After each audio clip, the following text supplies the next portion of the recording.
ഞങ്ങളും മരിക്കും ഒരു ദിവസം, നമ്മളെല്ലാവരും ഒരു ദിവസം മരിക്കും. ആരുമില്ലാത്ത ഖബറിൽ ഒറ്റക്ക് കിടക്കും. അന്ന് ഞങ്ങളെ പേരിൽ ഖുർആൻ ഓതാൻ ലക്ഷങ്ങൾക്ക് നീ റബ്ബേ ലക്ഷങ്ങളെ നീ ഒരുക്കി തരണേ അല്ലാഹ്. ഞങ്ങളെ മദനിയും കുടുംബത്തെ നീ വർദ്ധിപ്പിച്ച് അല്ലാഹുവേ, ഞങ്ങൾ മരിച്ച ഖബറിലെത്തിയാലും ഇത് നിലച്ചു പോകാത്ത ഒരു വിഷയമായി നമ്മളെ ഖബറിലേക്ക് യാസീൻ ഓതുന്ന ഈ പരിപാടിയുടെ തുടക്കം മുതൽ ഇതുവരെ പങ്കെടുത്ത ആരൊക്കെയുണ്ടോ അവരെ ഖബറിലേക്ക് നീ യാസീൻ എത്തിച്ചു കൊടുക്കണേ എന്ന് ദുആ ചെയ്യുന്ന ആ ഒരു അവസ്ഥ ഞങ്ങളിലേക്കും നീ നൽകണേ അല്ലാഹ്. ഇത് ഖിയാമത്ത് നാൾ വരെ നിലനിർത്തണേ അല്ലാഹ്. ഇത് ഖിയാമത്ത് നാൾ വരെ നിലനിർത്തണേ അല്ലാഹ്. ഇത് ഖിയാമത്ത് നാൾ വരെ നിലനിർത്തണേ അല്ലാഹ്. അല്ലാഹുവേ, അതിൽ വെച്ച് ഞങ്ങളുടെ ഖബറിലേക്ക് യാസീൻ ഓതി ഖുർആൻ ഓതി ഹദിയ ചെയ്യുന്ന മക്കളെ, പേരക്കുട്ടികളെ, സന്താന പരമ്പരകളെ, കുടുംബങ്ങളെ നീ ഞങ്ങൾക്കും നൽകണേ അല്ലാഹ്. നീ ഞങ്ങൾക്കും നൽകണേ അല്ലാഹ്. നീ ഞങ്ങൾക്കും നൽകണേ അല്ലാഹ്. നീ ഞങ്ങൾക്കും നൽകണേ അല്ലാഹ്. ഞങ്ങൾ ഒറ്റക്ക് ഖബറിൽ കിടക്കുമ്പോ ഒരു ഖബറാളിയുടെ അവസ്ഥ എന്താണെന്നറിയുമോ മുഅ്മിനീങ്ങളെ? വെള്ളത്തിൽ വീണവനെ പോലെയാണ് ഖബറാളി എന്ന് ആരംഭപ്പൂവായ മുത്ത് മുസ്തഫ സല്ലല്ലാഹു അലൈഹി വസല്ലം നീന്തൽ അറിയാത്ത ഒരാൾ വെള്ളത്തിൽ വീണാൽ ഏതുപോലെയാണ്? നീന്തലറിയാത്ത ഒരാള് വെള്ളത്തിൽ വീണാൽ ഏതുപോലെയാണ്?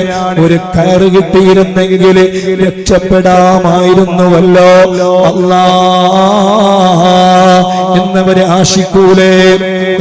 ആശിക്കൂലേ? ഒരു കയറ് കിട്ടിയാൽ കരയിലേക്കൊന്ന് വരാമായിരുന്നുവെന്ന് അവരെ ആശിക്കൂലേ? ഇതുപോലെ എന്റെ ഖബറിലേക്ക് ആരെങ്കിലും ഒരു യാസീൻ ഓതിയിരുന്നെങ്കിൽ, അല്പമൊന്ന് ദിക്ർ ചൊല്ലിയിരുന്നെങ്കിൽ, ഒന്ന് ഖുർആൻ ഓതിയിരുന്നെങ്കിൽ, ഒന്ന് നമുക്ക് വേണ്ടി ദുആ ചെയ്തിരുന്നെങ്കിൽ ആ കയറ് പിടിച്ച് രക്ഷപ്പെടാമായിരുന്നുവെന്ന് ഖബറാളി ഖബറിൽ വെച്ച് ആഗ്രഹിക്കുമെന്ന് കളവ് പറയാത്ത നാവുകൊണ്ട് ലോകത്തിന്റെ നേതാവായ അഷ്റഫുൽ ഖൽഖായ ആരംഭപ്പൂവായ മുത്ത് മുസ്തഫ സല്ലല്ലാഹു അലൈഹി വസല്ലം. അതുകൊണ്ട് റബ്ബേ, ഞങ്ങൾ ഓതിയ പരിശുദ്ധമായ ഖുർആനുകൾ അവരെ ഖബറിൽ ഒരു കയറാക്കി കൊടുക്കണേ അല്ലാഹ്. ഒരു പിടിവള്ളിയാക്കി കൊടുക്കണേ അല്ലാഹ്. ഒരു രക്ഷയുടെ കവചമാക്കി കൊടുക്കണേ അല്ലാഹ്. ഒരു രക്ഷയുടെ വാതിലാക്കി കൊടുക്കണേ അല്ലാഹ്.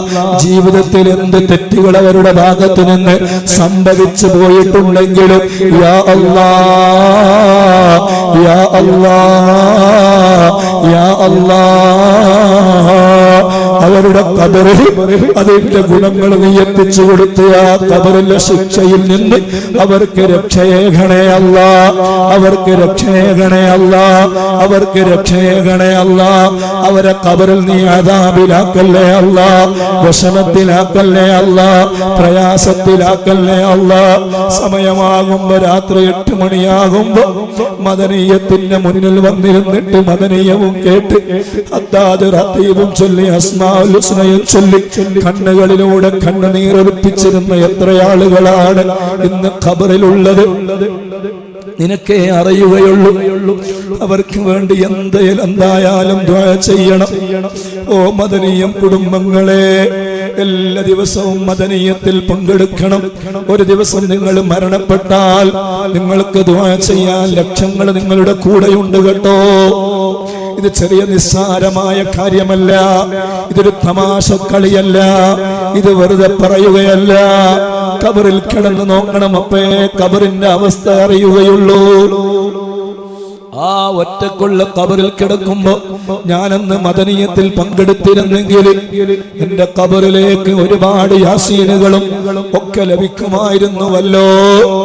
ഈ സാധുവായ ഞാൻ ഇന്നലെ രാത്രി പവിത്രമായ നിസ്കാരത്തെ തസ്ബീഹ് നിസ്കാരവും കഴിഞ്ഞ് ഞാൻ ഒറ്റക്കിരുന്നിട്ട് ഇങ്ങനെ ആലോചിച്ചു പോയി, റബ്ബേ, ഇന്നത്തെ 27-ാം രാവിലെങ്ങാനും ഒന്ന് മരിച്ചു പോയാൽ അല്ലെങ്കിൽ ഏതെങ്കിലും ഒരു രാത്രിയിൽ മരണപ്പെട്ടു പോയാൽ മരണത്തെക്കുറിച്ച് ആഗ്രഹിക്കാൻ പാടില്ല.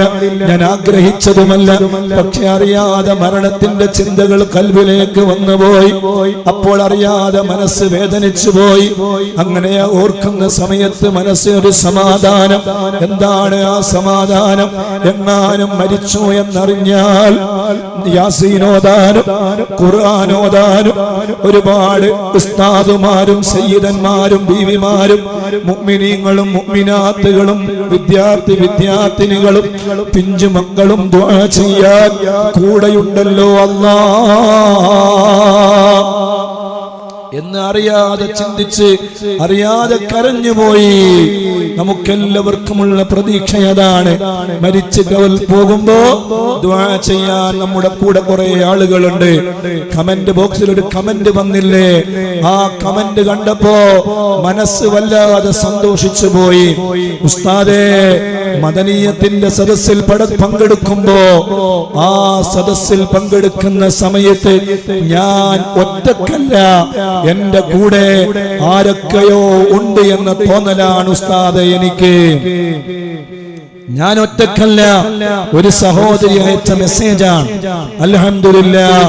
അതുകൊണ്ട് മദനീയത്തിൽ പങ്കെടുക്കുമ്പോ വലിയ റാഹത്താണ്, വലിയ സന്തോഷമാണ്, വലിയ സമാധാനമാണ്.